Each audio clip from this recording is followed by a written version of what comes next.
ಅಕ್ಕ, ನೀನ್ ಸಡನ್ ಆಗಿ ಮಗು ಜೊತೆ ಎಂಟ್ರಿ ಕೊಟ್ಟು ಇವನು ನನ್ ಮಗಾನೇ ಅಂದಿದ್ದಕ್ಕೆ ಎಲ್ಲರಿಗೂ ನರ ಕಟ್ಟಾಗಿರುವಷ್ಟು ಶಾಕ್ ಆಗಿದೆ. ವಿಷಯ ಏನು ಅಂತ ಕರೆಕ್ಟಾಗಿ ಹೇಳು. ಯಾವ್ದೋ ಅನಾಥ ಮಗು, ನನ್ಗೂ ಕೂಡ ಮಕ್ಳಿಲ್ಲ ಅಂತ ಕರ್ಕೊಂಡ್ ಬಂದೆ.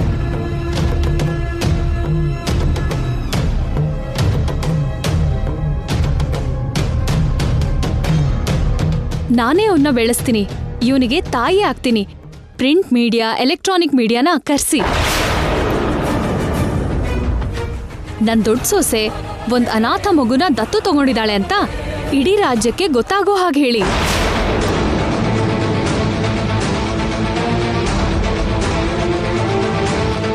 ಜನ ಜೈಕಾರ ಹಾಕ್ತಾರೆ, ಮಹಿಳಾ ಸಂಘಗಳು ನನ್ಗೆ ಸತ್ಕಾರ ಮಾಡ್ತಾರೆ. ರಾಜ್ಯದಿಂದ ನನ್ನ ಹೆಸರು ದೇಶದವರೆಗೂ ಮೊಳಗು ಹೋಗುತ್ತೆ. ಆಮೇಲೆ ರಾಷ್ಟ್ರಪತಿ ಕೈಯಿಂದ ನನಗೆ ದೊಡ್ಡ ಬಹುಮಾನ ಬರುತ್ತೆ. ಅದೇ ನನಗೆ ನಿಜವಾದ ಗೌರವ.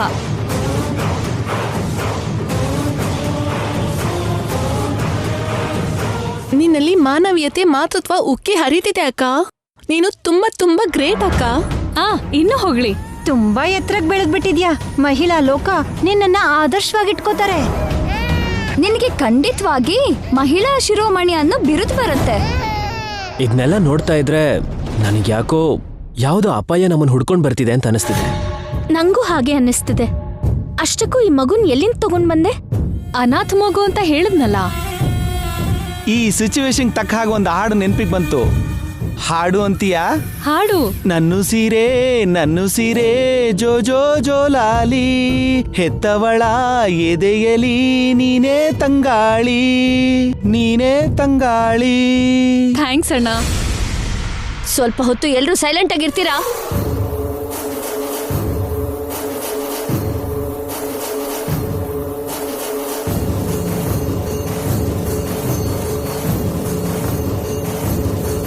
ಆ ಮಗುನ ಎಲ್ಲಿಂದ ಕರ್ಕೊಂಡ್ ಬಂದ್ಯೋ ಮರ್ಯಾದೆಯಿಂದ ಹೇಳು.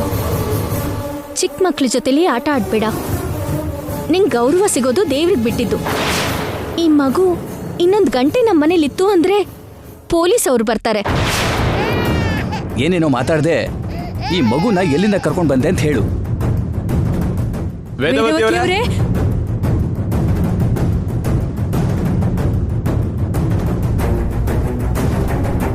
ವೇದವತಿಯವರೇ,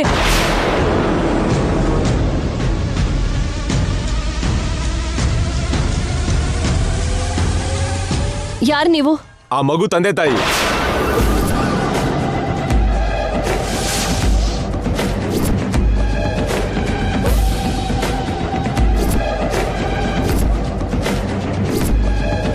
ದೇವಸ್ಥಾನದ ಹತ್ರ ಆಟ ಆಡ್ತಿದ್ ಮಗು ಸಡನ್ ಆಗಿ ಕಾಣಿಸ್ತಿಲ್ಲ. ಭಯ ಪಟ್ಕೊಂಡು ಹುಡುಕ್ತಿದ್ರೆ ಯಾರೋ ನೋಡಿ ನಿಮ್ ಸೊಸೆ ಕರ್ಕೊಂಡು ಹೋದ್ರು ಅಂತ ಹೇಳಿದ್ರು.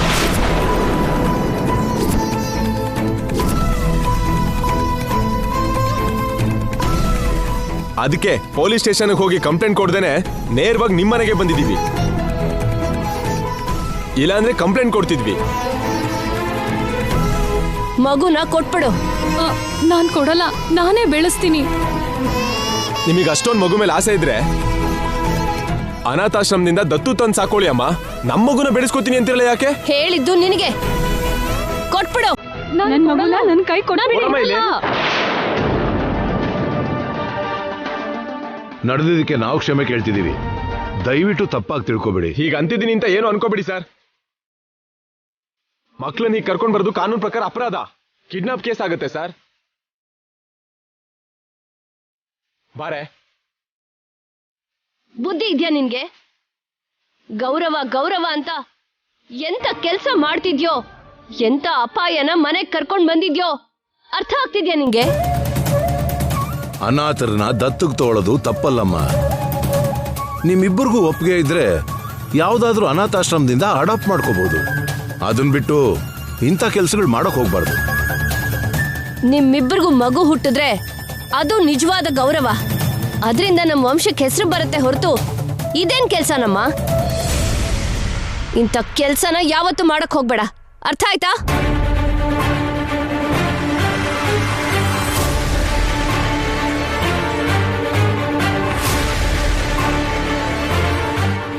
ಐಡೆಂಟಿಟಿ ಕ್ರೈಸಿಸ್ ಇರಬೇಕು, ಆದ್ರೆ ಇಷ್ಟೊಂದೆಲ್ಲ ಇರಬಾರ್ದು. ರಾಂಗ್ ರೂಟಲ್ಲಿ ಗೌರವಕ್ಕೋಸ್ಕರ ಹೋರಾಟ ಮಾಡಿದ್ರೆ ಮನೆ ಮರ್ಯಾದೆ ಹೋಗುತ್ತೆ.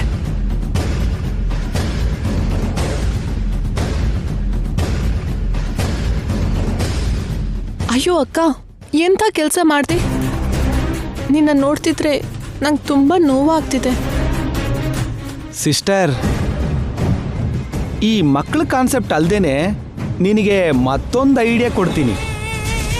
ಬೇಡದೇ ಇರೋ ಐಡಿಯಾಗಳನ್ನ ಕೊಡ್ತಿರೋದಕ್ಕೆ ಮೊದಲು ನಿಮ್ಮನ್ನ ಬಾರಿಸ್ಬೇಕು. ಬಾರೆ ಈ ಕಡೆ. ಹೌದು ಕಣೋ, ನನ್ನ ಮಗಳದು ಲವ್ ಮ್ಯಾರೇಜೇ. ಏನಾದ್ರೇನೋ ಅವಳಿಗೆ ಇಷ್ಟ ಆದವ್ರಿಗೆ ಮದುವೆ ಮಾಡಿಸೋದು ನಮ್ಮ ಜವಾಬ್ದಾರಿ. ಡ್ಯಾಡಿ, ಲೇ, ನಾನು ಮತ್ತೆ ಮಾಡ್ತೀನಿ.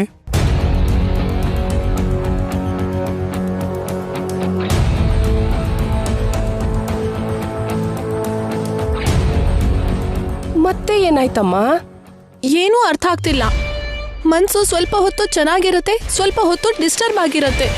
ನಾನು ಎಷ್ಟೋ ರೀತಿಲಿ ಶ್ರೀಕರ್ನ ನನ್ನ ಕಡೆಗೆ ತಿರುಗಿಸ್ಕೋಬೇಕು ಅಂತ ಪ್ರಯತ್ನ ಮಾಡ್ತಿದ್ರು, ನನ್ನಿಂದ ಆಗ್ತಿಲ್ಲ. ಅವನಿನ ಅಂಟ್ಕೋತಿದ್ದಾನೆ. ಶ್ರೀಕರ್ನ ಮರ್ತೋಗು ಅಂದ್ರೆ ಸತ್ತೋಗ್ತೀನಿ, ಆದ್ರೆ ಮರ್ತೋಗಲ್ಲ ಅಂತ ಮಾತಾಡ್ತೀಯ. ಹಾಗಂತ ದಿನ ನೀನ್ ಪಡ್ತಿರೋ ನರಕ ಯಾತ್ನೆನ ನಾನು ನೋಡಕ್ಕಾಗ್ತಿಲ್ಲಮ್ಮ. ಪೇರೆಂಟ್ಸ್ ಆಗಿ ನೀನು ಹೇಳಿದನ್ನೇ ಕೇಳ್ತಿದ್ದೀವಿ, ನೀನು ಹೇಳಿದನ್ನೇ ಮಾಡ್ತಿದ್ದೀವಿ. ಅದನ್ನು ಮೀರಿ ನಮ್ಗೇನು ಅರ್ಥ ಆಗ್ತಿಲ್ಲಮ್ಮ. ಒಂದೇ ಹಿಡಿಕೆಯ ಎರಡ್ ಕತೆ ಅನ್ನೋ ಹಾಗೆ ನಾನು ಅವನಿ ಒಂದೇ ಮನೇಲಿದ್ದು ಪೋಟಿಗೆ ಪೈಪೋಟಿ ಹಾಗೆ ಮಾಡ್ತಿದೀವಿ. ಕೆಲವು ಒಂದ್ಸಲ ನನ್ ಪರ ಇದ್ರೆ ಮತ್ತೊಂದ್ಸಲ ಅವನಿ ಪರ ಇರತ್ತೆ. ಪ್ರತಿದಿನ ಇಂಥ ಟಾಸ್ಕ್ ಅನ್ನ ಸಹಿಸ್ಕೊಳ್ಳೋದು ಕಷ್ಟ. ಅಲ್ಟಿಮೇಟ್ ಆಗಿ ನಾನು ಕೇಳ್ಕೊಳ್ಳೋದು ಏನು ಅಂದ್ರೆ, ಆ ಅವನಿ ಇಲ್ದೇ ಇರೋ ಶ್ರೀಕರ್ ನನಗ್ ಬೇಕು. ಆ ಅವನಿ ನೆರಳು ಬೀಳ್ದೇ ಇರೋ ಶ್ರೀಕರ್ ನನಗ್ ಬೇಕು. ಆ ಅವನಿ ಜೊತೆ ಇಲ್ದೇ ಇರೋ ಶ್ರೀಕರ್ ನನಗ್ ಬೇಕು. 5 ನಿಮಿಷ ಕೂಡ ದೂರ ದೂರ ಇರದೆ ಅಂಟ್ಕೊಂಡಿರ್ತಿದ್ದಾರೆ. ಮತ್ ನೀನ್ ಕೇಳ್ಕೊಂಡ್ ಹಾಗೆ ಹೇಗ್ ನಡೆಯುತ್ತೆ ಅಂತ ಆಸೆ ಪಡ್ತೀಯಾ? ಹೋಗ್ಲಿ, ಹಾಗೆ ನಡೆಯೋದಿಕ್ಕೆ ನಿನ್ನ ಹತ್ರ ಐಡಿಯಾ ಏನಾದ್ರೂ ಇದ್ರೆ ಹೇಳು, ಮಾಡೋಣ.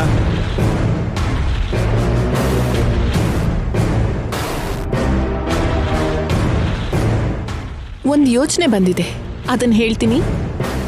ನೀವು ಸಕ್ಸಸ್ಫುಲ್ ಆಗಿ ಮಾಡಿದ್ರಿ ಅಂದ್ರೆ ನಾನ್ ಕೇಳ್ಕೊಂಡಿದ್ ಮಾತ್ರ ಪಕ್ಕಾ ನಡೆಯುತ್ತೆ. ಏನ್ ಮಾಡು ಅಂತೀಯ ಹೇಳಮ್ಮ.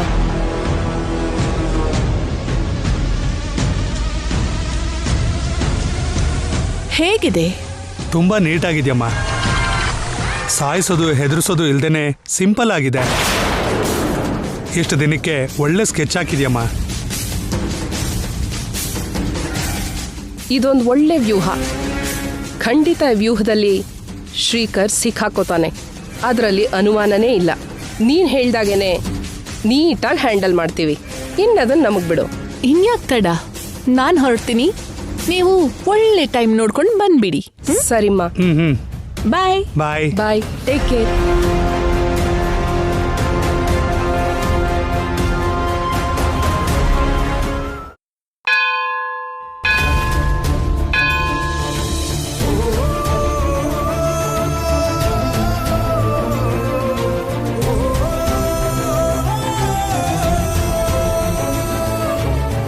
ನಾನು 1 ಹೆಜ್ಜೆ ಮುಂದೆ ಇಟ್ರೆ 10 ಹೆಜ್ಜೆ ಹಿಂದೆ ಹೋಗ್ತಾ ಇದ್ದೀನಿ. ನಾನು ನಿಹಾರಿಕಾ ನಿಜ ಸ್ವರೂಪನ ಬಯಲ್ ಮಾಡಿ ನಿಹಾರಿಕಾನ ಹೊರಗಡೆ ಕಳಿಸೋ ಪ್ರಯತ್ನ ಮಾಡ್ತಾ ಇದ್ರೆ, ಅವಳು ನೋಡಿದ್ರೆ ಒಂದೇ ಸಲ ನನ್ನ ಸಾಯಿಸ್ಬೇಕು ಅನ್ನೋ ಪ್ರಯತ್ನ ಮಾಡ್ತಿದ್ದಾಳೆ. ಗೆಲುವು ಸೋಲ್ವಿನ ವಿಷಯ ಹೇಗೆ ಇದ್ರು ನಾನು ನನ್ನ ಮಾತಿನ ಮೇಲೆ ನಿಂತಿದ್ದೀನಿ. ನಿಹಾರಿಕಾ ಮಾತ್ರ ಹದ್ದು ಮೀರಿ ಕುತಂತ್ರ ಮಾಡ್ತಿದ್ದಾಳೆ. ನಾನು ಸಹನೆ ಪಾಲಿಸ್ತಾ ಇದ್ರೆ ಅವಳು ಶತ್ರುತ್ವನ ಬೆಳೆಸ್ಕೊಂಡು ಮಿತಿ ಮೀರೋ ಕೆಲಸ ಮಾಡ್ತಿದ್ದಾಳೆ. ಇನ್ನೆಷ್ಟು ದಿನ ಅನ್ಯಾಯನ ಉಪೇಕ್ಷಿಸ್ತಾ ಇರ್ತೀಯ? ಇನ್ನೆಷ್ಟು ದಿನ ಅವಳು ಆಡ್ತಾ ಇರೋ ಆಟಗಳನ್ನೆಲ್ಲ ಸಹಿಸ್ಕೊ ಅಂತೀಯ? ನನ್ ಗಂಡ ನನಗ್ ಸಿಗೋ ಹಾಗೆ ಮಾಡೋದಿಲ್ವಾ? ನನ್ ತಾಳಿ ವಿಷಯನ ಹೊರಗೆ ಹೇಳಲ್ವಾ? ನನ್ನ ಕುಟುಂಬದ ಜೊತೆಲಿ ನನ್ನನ್ನು ಸೇರ್ಸಲ್ವಾ? ಸೊಸೆಯಾಗಿ ನನಗೆ ಗೌರವ ಕೊಡ್ಸಲ್ವಾ? ನನ್ನ ಮೇಲೆ ನಿಂಗೆ ದಯೆ ಬರ್ತಾ ಇಲ್ವಾ? ಅನ್ಯಾಯ ಮಾಡ್ತಿದ್ಯಮ್ಮ. ತುಂಬಾ ಅನ್ಯಾಯ ಮಾಡ್ತಿದ್ಯಾ. ನಿನಗೆಷ್ಟು ಪಕ್ಷಪಾತ ಸರಿಯಲ್ಲ. ಸಹನೆ ಸತ್ತು ಹೋಗಿ ಜೀವನದ ಮೇಲೆ ವಿರಕ್ತಿ ಬರ್ತಾ ಇದೆ. ನನ್ನ ಜೀವನನ ನನಗೆ ಕೊಟ್ಬಿಡು. ನನ್ನ ಜೀವನದಲ್ಲಿ ನನಗೆ ಬೆಳಕನ್ನು ಹರಿಸು. ನಿಹಾರಿಕಾಯಿಂದ ನಂಗೂ ಶ್ರೀಕರ್ ಅವ್ರಿಗೂ ಮಧ್ಯದಲ್ಲಿ ಯಾವ ತೊಂದರೆನೂ ಬರಬಾರ್ದು ಅಂತ ಈ ಹರಕೆ ಕಟ್ತಾ ಇದ್ದೀನಿ. ನಮಗ ಆಶೀರ್ವಾದ ಮಾಡು.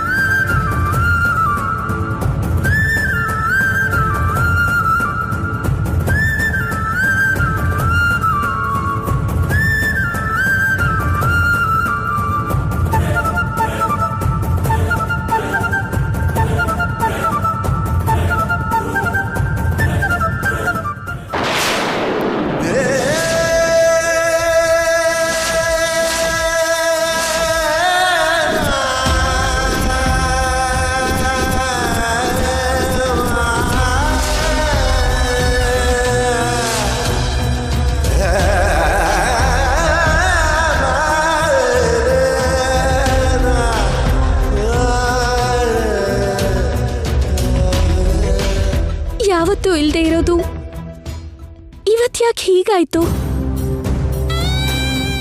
ನನ್ನ ಹರಕೆಗೆ ವಿರುದ್ಧವಾಗಿ ಬೇರೆ ಏನಾದ್ರೂ ನಡೀತಾ ಇದೆಯಾ? ಮತ್ಯಾವುದಾದ್ರೂ ಅಪಾಯ ಎದುರಾಗ್ತಾ ಇದೆಯಾ?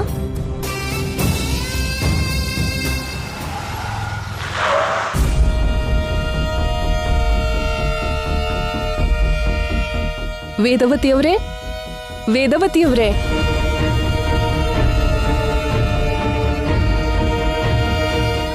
ಚೆನ್ನಾಗಿದ್ದೀರಾ? ಚೆನ್ನಾಗಿದ್ದೀವಿ. ನಮಸ್ಕಾರ. ನೀವು ಚೆನ್ನಾಗಿದ್ದೀರಾ? ಕೂತ್ಕೊಳ್ಳಿ. ಕೂತ್ಕೊಳ್ಳಿ.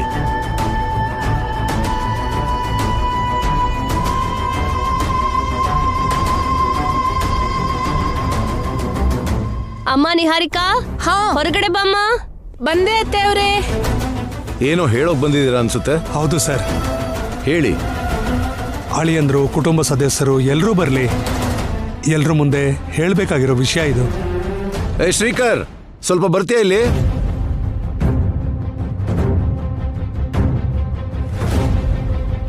ಮಮ್ಮಿ, ಡ್ಯಾಡಿ, ಏನ್ ಸಡನ್ ಆಗಿ ಫೋನ್ ಕೂಡ ಮಾಡ್ದೇನೆ? ಒಂದ್ ಮುಖ್ಯವಾದ ವಿಷಯ ಮಾತಾಡೋಣ ಅಂತ ಬಂದ್ವಿ. ಹೌದಾ? ಏನದು? ಅಳಿಯಂದ್ರು ಕೂಡ ಬರ್ಲಮ್ಮ, ಹೇಳ್ತೀವಿ.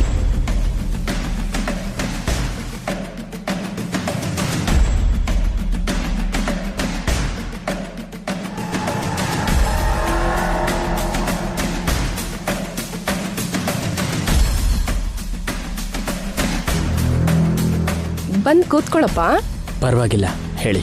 ಏನೋ ನಿನಗೆ ಸಂಬಂಧಿಸಿರೋ ಇಂಪಾರ್ಟೆಂಟ್ ಮ್ಯಾಟರ್ ಆಗಿದೆ. ಬಂದು ಕುತ್ಕೊಳ್ಳೋ.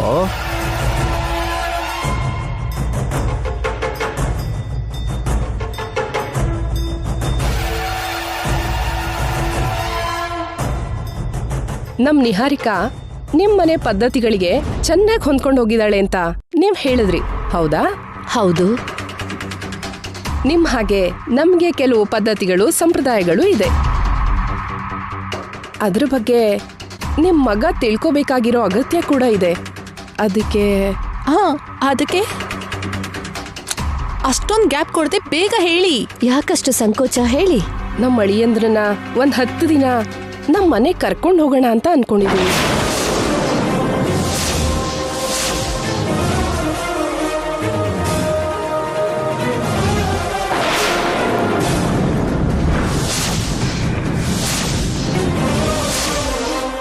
ಕೂತ್ಕೊಳ್ಳಪ್ಪ. ಮಾವಂಗೆ ಶಾಕ್ ಆಯ್ತು. ಇನ್ನು ಕೂತ್ಕೊಳ್ಳಲ್ಲ ಬಿಡಿ. ಈ ವಿಷಯ ಹೇಳೋದಕ್ಕೆ ಬಂದ್ವಿ. ನಿಮ್ಮ ಮಗನ್ನ ನಮ್ಮ ಮನೆಗೆ ಒಂದು 10 ದಿನಕ್ಕೆ ಕಳಿಸ್ಕೊಡಿ. ನಾನ್ ಬರಲ್ಲ.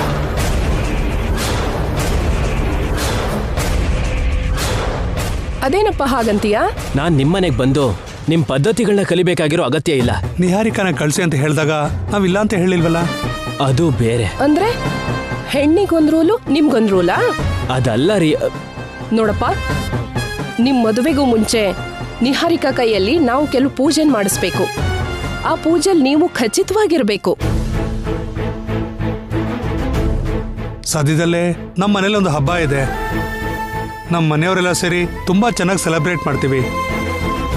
ಇವ್ರ ಮದುವೆಗೆ ಮುಂಚೆನೇ ಹಬ್ಬ ಬರ್ತಿರೋದ್ರಿಂದ ಇಬ್ಬರ ಕೈಯಿಂದನೂ ಮಾಡಿಸಿದ್ರೆ ಒಳ್ಳೇದೇ ಆಗುತ್ತೆ.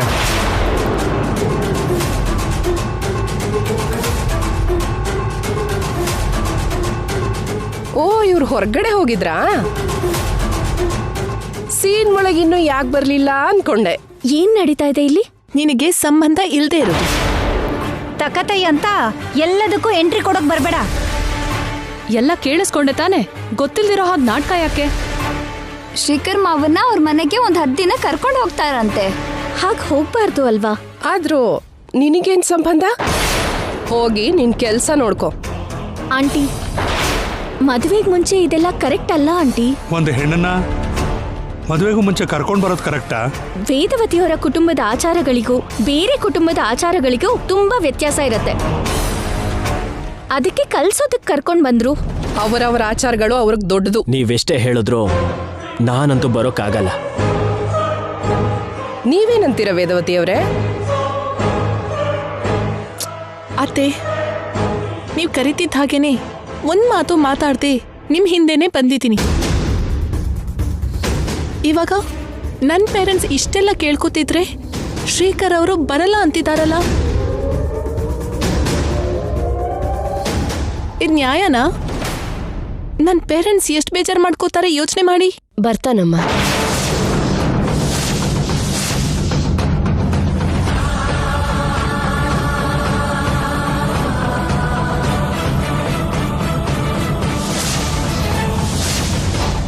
ಖಂಡಿತ ಬರ್ತಾನೆ.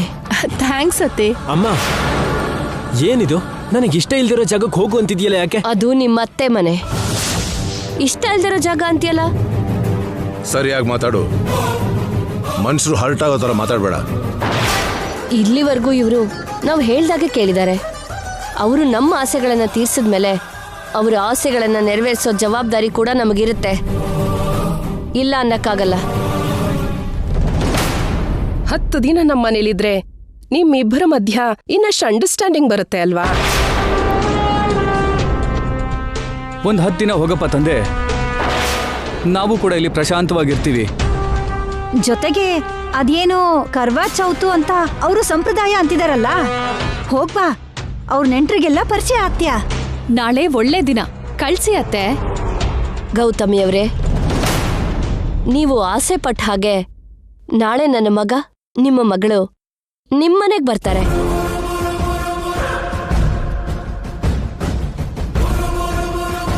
ಶ್ರೀಕರ್ ಇಲ್ಲ ಅನ್ನೋದಕ್ಕಾಗಲ್ಲ. ಯಾಕೆ ಅಂದ್ರೆ ಇದು ನನ್ನ ಆಜ್ಞೆಯಾಗಿ ಶ್ರೀಕರ್ ಸ್ವೀಕರಿಸಲೇಬೇಕು. ಇನ್ನೇನು ಮಾತಾಡೋದು ಬೇಡ. ಶ್ರೀಕರ್ ನಿಮ್ಮ ಮನೇಲಿ 10 ದಿನ ಇರ್ತಾನೆ. ಆ ಪೂಜೆ ಹಬ್ಬ ಏನಿದೆಯೋ ಮಾಡಿ ಕಳಿಸಿ. ನಿಹಾರಿಕಾ ಮಾಡಿರೋ ಪ್ಲಾನ್ ಇದು. ಶ್ರೀಕರ್ ಅವ್ರನ್ನ ನನ್ನಿಂದ ದೂರ ಮಾಡೋದಕ್ಕೆ ಹೀಗ್ ಮಾಡಿದಾಳೆ. 10 ದಿನ ಅಲ್ಲಿದ್ರೆ ನಿಹಾರಿಕಾ ಏನ್ ಮಾಡ್ತಾಳೋ ಏನು. ವಸಂತ, ಬೀಗರಿಗೆ ಕಾಫಿ ತಗೊಂಡ್ ಬಾಮ್ಮ. ಅಯ್ಯಯ್ಯೋ, ಅದೆಲ್ಲ ಏನ್ ಬೇಡ. ನಮ್ಮ ಮಾತನ್ನು ಒಪ್ಕೊಂಡ್ರಲ್ಲ, ನಮಗದೇ ಸಂತೋಷ. ಇನ್ನು ನಾವು ಹೊರಡ್ತೀವಿ. ಸರಿ, ನಮಸ್ಕಾರ. ನಾಳೆ ಅಳಿಯಂದ್ರನ್ ಕರ್ಕೊಂಬಂದ್ಬಿಡಮ್ಮ. ಸರಿ ಅಮ್ಮ.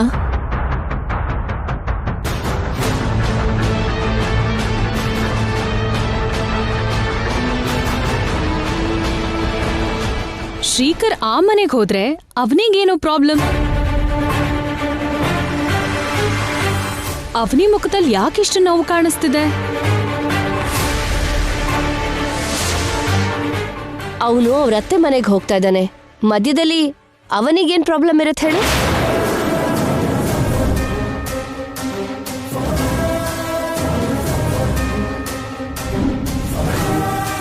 ಏಯ್, ನಾಳೆ ಹೋಗೋಕೆ ರೆಡಿ ಆಗು. ನೆಪ ಹೇಳ್ಕೊಂಡು ತಪ್ಪಿಸ್ಕೊಳ್ಳೋ ಪ್ರಯತ್ನ ಪಡಬೇಡ. ನಡಿ ವೇದ.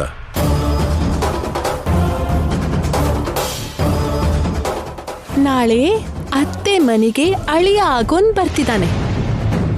ನಿಮ್ಗೆ ವೆಲ್ಕಮ್ ಒಂದು ರೇಂಜ್ ಅಲ್ಲೇ ಇರುತ್ತೆ ಬಿಡಿ.